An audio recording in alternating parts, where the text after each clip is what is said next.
YouTube is full of videos about good knives. It's full of videos about bad knives. It's high time that someone makes a video about weird knives. This is 3 Weird Knives, and I'm your host, JJJinks! Let's get weird. Welcome to a very special episode of 3 Weird Knives, the toy series. Yes, I'm running out of ideas. But even though they're toy knives, they're knives nonetheless. And hopefully I picked out some weird ones for your entertainment. It was a scorcher today. I'm glad I'm not in Portland. I don't think I would have survived that. My color-changing thermometer knife seems to be faring well. It's not quite completely yellow, so I guess I'm doing all right. I apologize about the noise in the background. The fans stay on this recording session. Here's our first weird knife for the video. It is an ultra light plastic knife. Super light. A little keychain doohickey. I'm not sure about the locking mechanism because it may or may not actually be meant to open. It is all plastic, including the blade. I guess it's plastic. Well, hang on. Okay, well, I'll just reveal to you what this really is. You know those novelty pens? Prank pens where you push the button and it shocks you? This is a knife that does that. Now, I've not used this on myself yet. I wanted to catch it live on camera, or record it on camera. But I did hand it to my girlfriend, and she threw it halfway across the room pretty much. So I guess it can't be all be plastic because it's got to conduct electricity, right? So I'm assuming the way it works is your buddy's like, hey, you got a knife? I'm like, from JJJinks, of course I have a knife here. And they just kind of don't mention the fact that it's super light, and then they...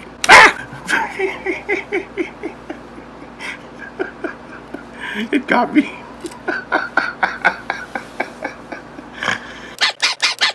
God. It wasn't as bad as I thought it would be. It just scared me more than anything. And I think it comes through these are contacts, I think. Yeah, because that's how you open it. You hold it like this. The thumb nick is there. Whoa. It tingles. Oh, that's amazing. I never thought that they would have made a pocket knife version of one of these shock things. And it's even got like a rivet right here where the pivot would be, so you'd think... I mean, does it open? Alright, just improvising here. See if it actually opens. No. Oh, I'm an idiot. That was the first weird knife. This next one is probably more appropriate for a Halloween video because it is a bloody blade. This comes to us from Ghostface. The unique design allows blood to flow from the handle to the blade and back again.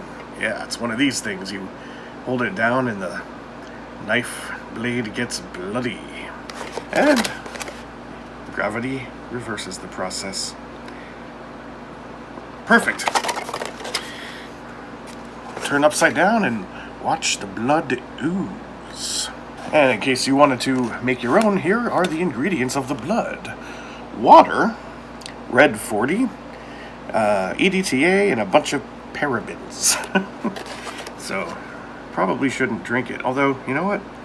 It's probably fine. It's mostly just water and red 40. I mean, parabens are, in moderation, they're probably not that terrible.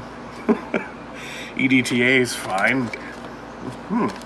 But what intrigued me about this knife is, first of all, I love the blood flowing mechanism. I just love the way it oozes. That's so cool. And it got me thinking.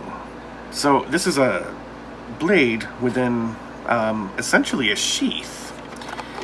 I would like to see knives that have this kind of thing built into their scales, or if it's a fixed blade, built into its sheath. It doesn't necessarily have to be blood even. You know, those like shaky things with the sparkles, they make like phone cases out of them and stuff. Yeah, like that. They're usually filled with mineral oil and stuff. That would be really neat to have on a sheath for a knife, right? I would think. Then again, maybe it would look like a children's toy too much, you know? I guess maybe that wouldn't be a great thing, but just keep it out of reach of children, like all other knives. So anyway, for your next Halloween, the Bloody Blade. Kind of tempted to break it open and taste it. Maybe I'll do that for the Halloween special. Story time for this last knife. I ordered it from Amazon and they sent me the wrong thing, so I'll show it to you anyway because it is kind of funny. These are ninja knives. And in the background you have these shamrock looking things. But what you get are two plastic sais. So I guess they're ninja knives. But I mean, they're not really cutting weapons. They're not really stabbing weapons either. They're sort of blunt force weapons. And I know everything I know about them from Teenage Mutant Ninja Turtles. I was ready to send these back and say, hey, you sent me the wrong thing, when I got the actual item that I had ordered with a note that said, oh, sorry about that, you can just keep these. I guess it decided my costume for this coming Halloween. Now, this is the actual knife that I ordered, and I don't know how to prepare you for this, so I'm not going to.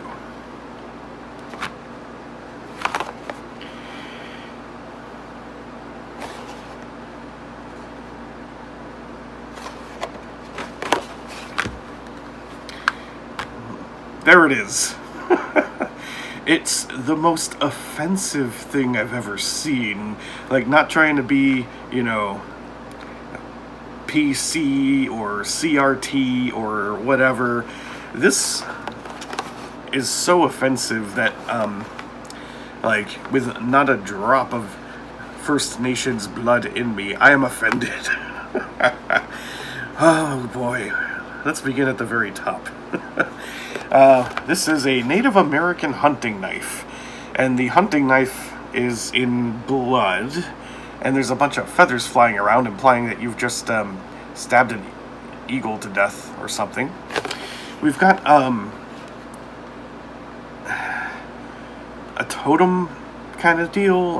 What do they call these? Tikis, I guess, with a poofy, feathery top. I guess that's supposed to be like a headdress. And this is more of almost like a Pacific Island kind of thing going on. Well, it's a face carved out of, I guess, what's wood, but it almost looks like watermelon, you know. it's bad everywhere you look at it.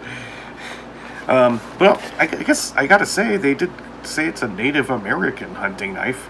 I would have expected it to say an Indian hunting knife, because that's, you know, the non-PC word that's used for, the perfect accessory for any Indian costume. Yes, you want to dress up as Gandhi? Here you go. I guess it's a kirpan? Let's get this thing out of here and have a look at the blade. Alright. Oh, interesting. I didn't expect that. It's steel.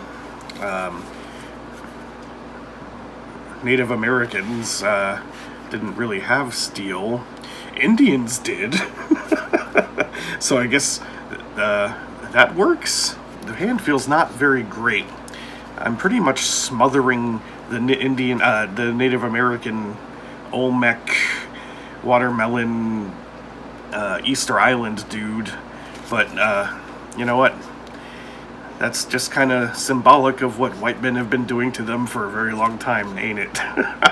Now here's something that's pretty surprising to me. Stamped on the blade is the production date, May of 2009. Somebody made this in 2009. This in 2009.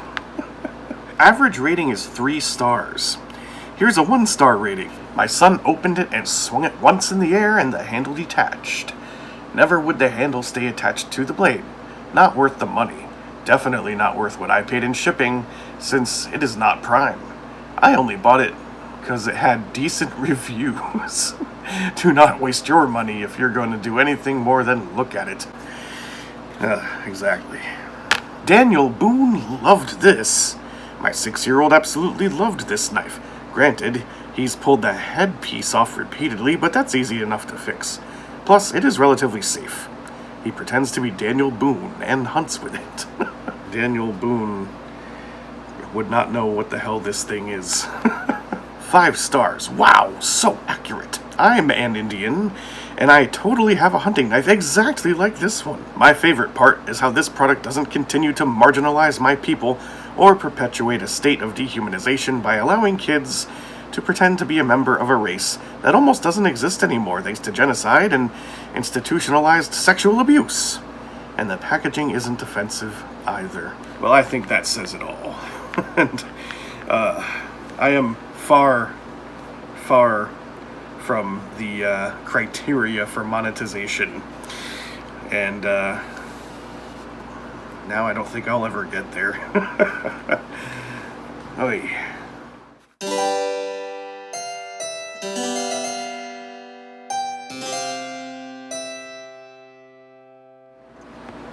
And last but not least, we have the barren, arid wasteland that the Native American chief solemnly looks out upon and says, "Why am I living here? There's nothing to hunt. There's one cactus. That's all you get." There was more life on the set of Mad Max